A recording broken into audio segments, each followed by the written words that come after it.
गौरी पुत्र गणेश की जय हो। माँ पार्वती की जय हो। भोले शंकर की जय हो। आइए सुनते हैं सोमवार व्रत कथा। सोमवार के व्रत में भगवान शिव और पार्वती जी की पूजा की जाती है। प्राचीन शास्त्रों के अनुसार सोमवार के व्रत 3 तरह के होते हैं: सोमवार, 16 सोमवार और सौम्य प्रदोष। सोमवार की विधि सभी व्रतों में समान होती है। शिव पूजा के बाद सोमवार व्रत की कथा सुननी आवश्यक है। सोमवार व्रत सूर्योदय से प्रारंभ कर तीसरे पहर तक किया जाता है। व्रत में फलाहार व किसी तरह के भोजन का विशेष नियम नहीं है, लेकिन व्रत करने वाले को दिन में केवल एक बार भोजन करना चाहिए। प्रदोष व्रत 16 सोमवार और सोमवार तीनों की कथाएं अलग अलग हैं। सोमवार का नियमित रूप से व्रत करने वालों पर भगवान शिव और माँ पार्वती की अनुकंपा बनी रहती है। उनका जीवन धन्य धान्य से भर जाता है। उनके जीवन में किसी भी प्रकार का अनिष्ट नहीं होता है। आइए प्रेम पूर्वक इस कथा को सुनते हैं। किसी नगर में एक धनी व्यापारी रहता था। उसका व्यापार दूर दूर के नगरों में फैला हुआ था। उस धनी व्यापारी के घर में सभी प्रकार की सुख सुविधाएं थीं। सभी लोग उसका मान सम्मान करते थे। इतना सब कुछ होने पर भी वह व्यापारी बहुत ही दुखी रहता था, क्योंकि उसके कोई पुत्र नहीं था। पुत्र पाने की इच्छा से वह व्यापारी प्रत्येक सोमवार को भगवान शिव का व्रत किया करता था और सायं होते ही भगवान शिव के मंदिर में जा करके दीपक जलाया करता था।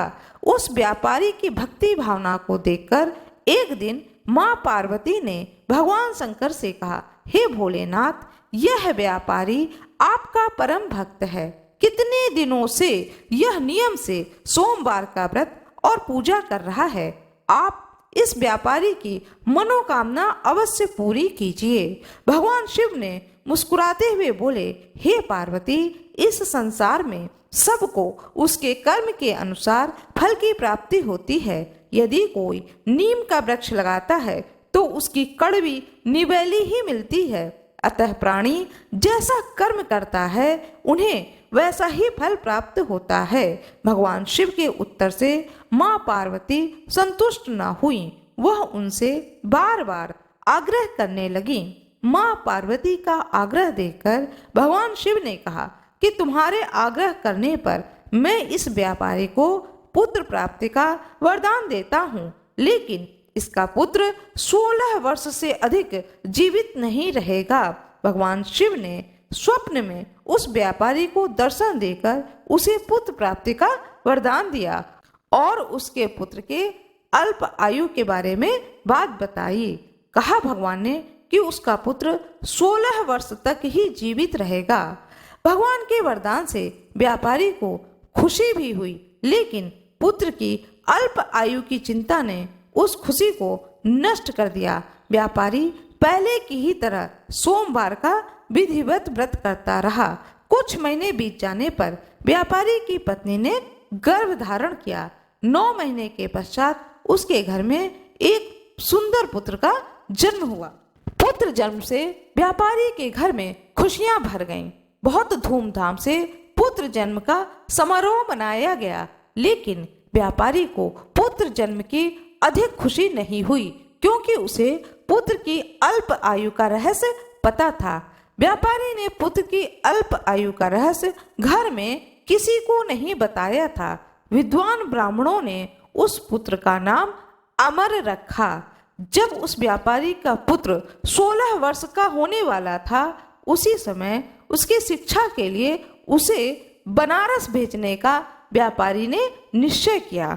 व्यापारी ने अपने साले को बुलाया और बुलाकर कहा कि दीपचंद अमर को बनारस छोड़ आओ, यह वहां रह करके शिक्षा प्राप्त करेगा।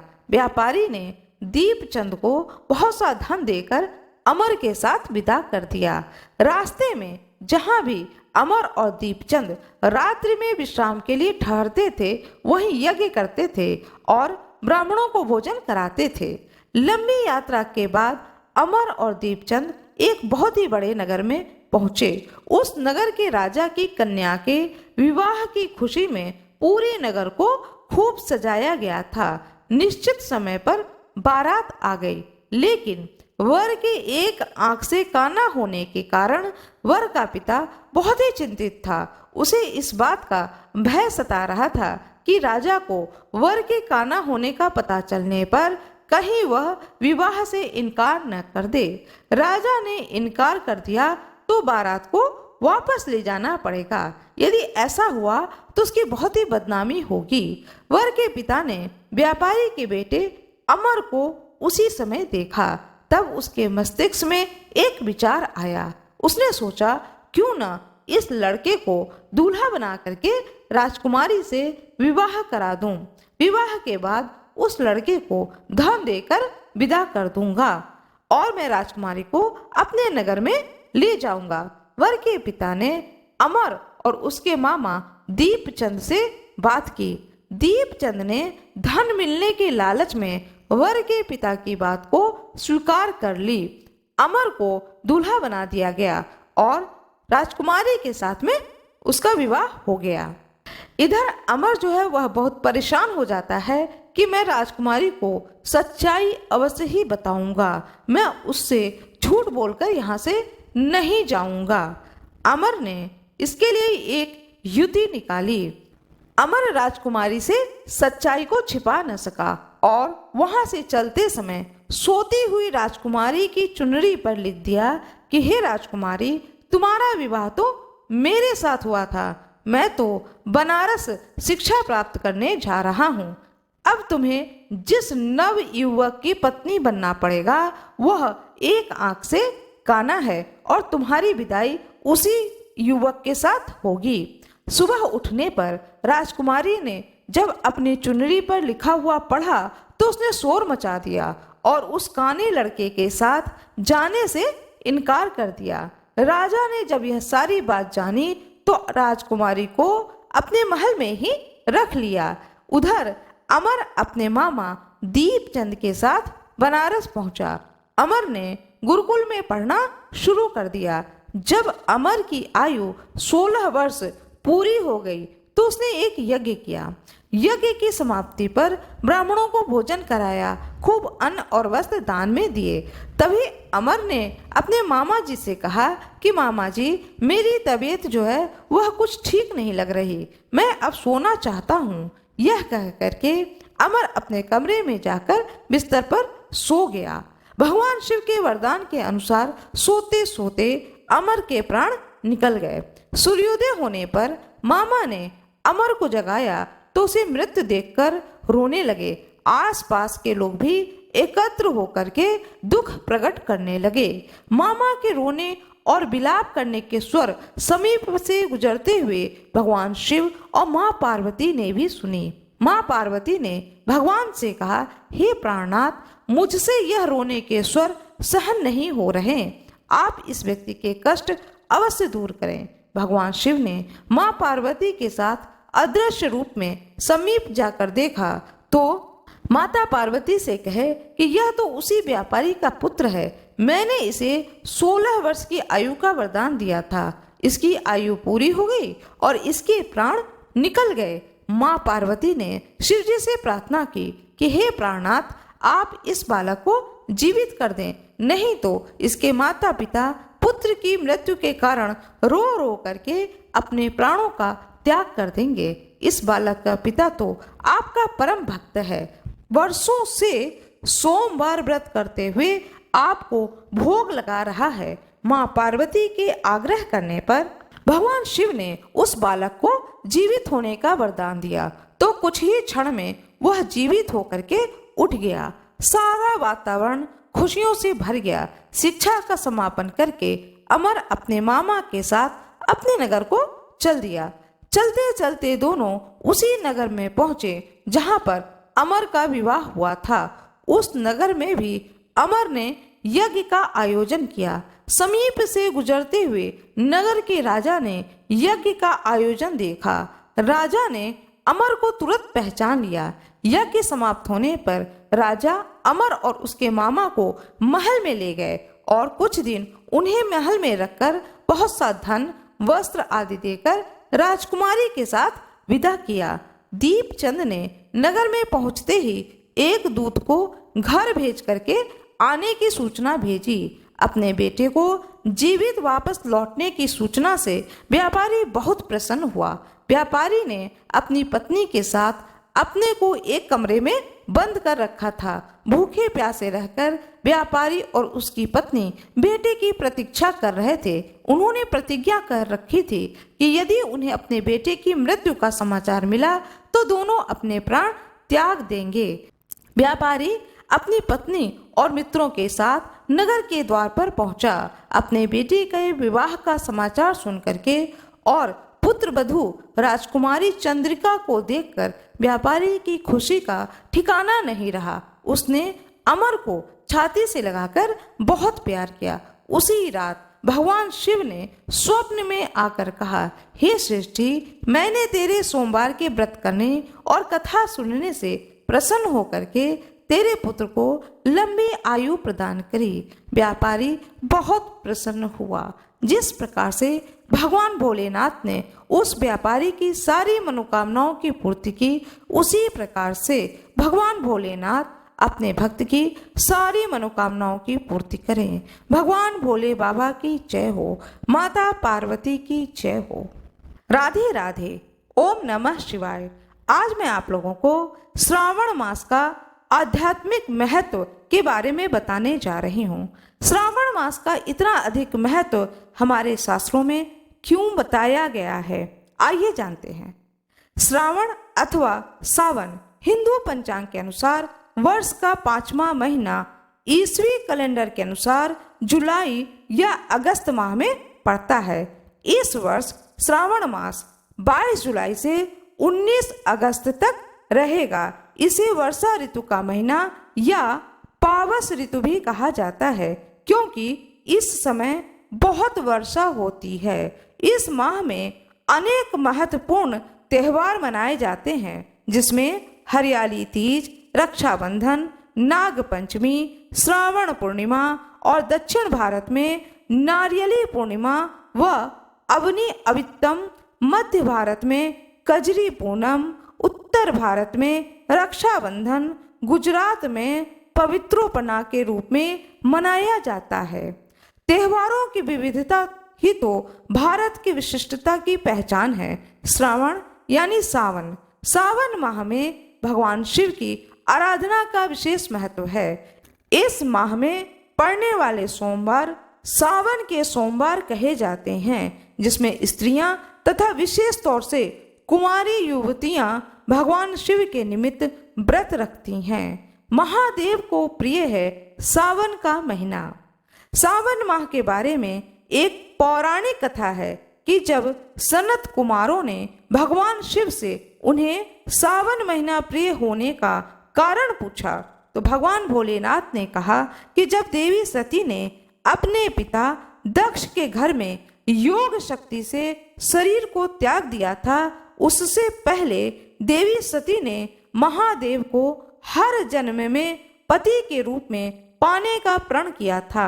अपने दूसरे जन्म में देवी सती ने पार्वती के नाम से हिमाचल और रानी मैना के घर में पुत्री के रूप में जन्म लिया। पार्वती ने युवा अवस्था के सावन महीने में निराहार रहकर कठोर व्रत किया। भगवान शिव को प्रसन्न करके उनसे विवाह किया, जिसके बाद ही महादेव के लिए यह विशेष हो गया। इसके अतिरिक्त एक अन्य कथा के अनुसार मार्कंडे ऋषि के पुत्र मार्कंडे ने लंबी आयु के लिए सावन माह में ही घोर तप किया और भगवान शिव की कृपा से उन्होंने अपनी लंबी आयु प्राप्त करी और यमराज भी उनके सामने नतमस्तक हो गए। भगवान शिव को सावन का महीना प्रिय होने का एक अन्य कारण यह भी है कि भगवान शिव सावन के महीने में पृथ्वी पर अवतरित होकर अपने ससुराल गए थे और वहां उनका अर्ध और जल अभिषेक किया गया था। माना जाता है कि प्रत्येक वर्ष सावन माह में भगवान शिव अपने ससुराल आते हैं। भूलोक वासियों के लिए शिव कृपा पाने का यह उत्तम समय होता है। सावन माह में भगवान शिव की पूजा की जाती है। सावन मास में भगवान शंकर की पूजा उनके परिवार के सदस्यों के संग करनी चाहिए। इस माह में भगवान शिव के रुद्र अभिषेक का विशेष महत्व है, इसलिए इस मास में प्रत्येक दिन रुद्र अभिषेक किया जा सकता है, जबकि अन्य माह में शिव वास का मुहूर्त देखना पड़ता है। भगवान शिव के रुद्राभिषेक में जल, दूध, दही, शुद्ध घी, शहद, शक्कर या चीनी, गंगा जल तथा गन्ने के रस से आदि से स्नान कराया जाता है। अभिषेक कराने के बाद बेलपत्र, समीपत्र, कुशा, दूब आदि से शिव जी को प्रसन्न करते हैं। अंत में भांग, धतूरा, श्रीफल भोलेनाथ को भोग के रूप में चढ़ाया जाता है। शिवलिंग पर बेलपत्र, समीपत्र चढ़ाने का वर्णन पुराणों में भी किया गया है। बेलपत्र भोलेनाथ को प्रसन्न करने के लिए शिवलिंग पर चढ़ाया जाता है। कहा जाता है कि आग का एक फूल शिवलिंग पर चढ़ाने से सोने के दान के बराबर फल मिलता है। 1000 आग के फूलों की अपेक्षा एक कनेर का फूल 1000 कनेर के फूलों को चढ़ाने की अपेक्षा एक बेलपत्र से दान का पुण्य फल मिलता है। 1000 बेलपत्रों के बराबर एक द्रोण या गुमा फूल फलदायी होता है। 1000 गुमा के बराबर एक चिचिड़ा, 1000 चिचिड़ा के बराबर एक कुश का फूल, 1000 कुश फूलों के बराबर एक शमी का पत्ता, 1000 शमी के पत्तों के बराबर एक नील कमल, 1000 नील कमलों से ज्यादा एक धतूरा और 1000 धतूरा से भी ज्यादा एक शमी का फूल शुभ और पुण्य फल देने वाला होता है। आइए जानते हैं बेलपत्र के बारे में। आइए सुनते हैं बेलपत्र की एक कथा। भगवान शिव को प्रसन्न करने का सबसे सरल तरीका उन्हें बेलपत्र अर्पित करना। बेलपत्र के पीछे भी एक पौराणिक कथा का महत्व है। इस कथा के अनुसार भील नाम का एक डाकू था। यह डाकू अपने परिवार का पालन पोषण करने के लिए लोगों को लूटता था। एक बार सावन माह में यह डाकू राहगीरों को लूटने के उद्देश्य से जंगल गया और एक वृक्ष पर चढ़कर बैठ गया।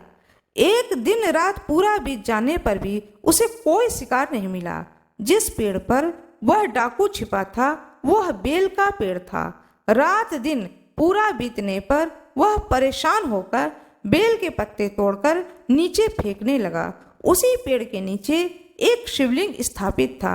जो पत्ते वह डाकू तोड़कर नीचे फेंक रहा था वह अनजाने में ही शिवलिंग पर गिर रहे थे।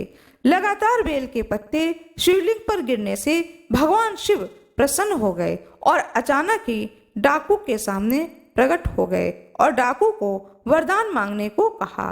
उसी दिन से बेलपत्र का महत्व और बढ़ गया। यह थी संपूर्ण जानकारी श्रावण मास के बारे में। आशा करती हूँ कि आप लोगों को यह जानकारी बहुत ही अच्छी लगी होगी। कृपया वीडियो को लाइक करिएगा, चैनल को सब्सक्राइब करिएगा, बेल आइकन दबाना ना भूलिएगा। आप लोगों का बहुत बहुत धन्यवाद।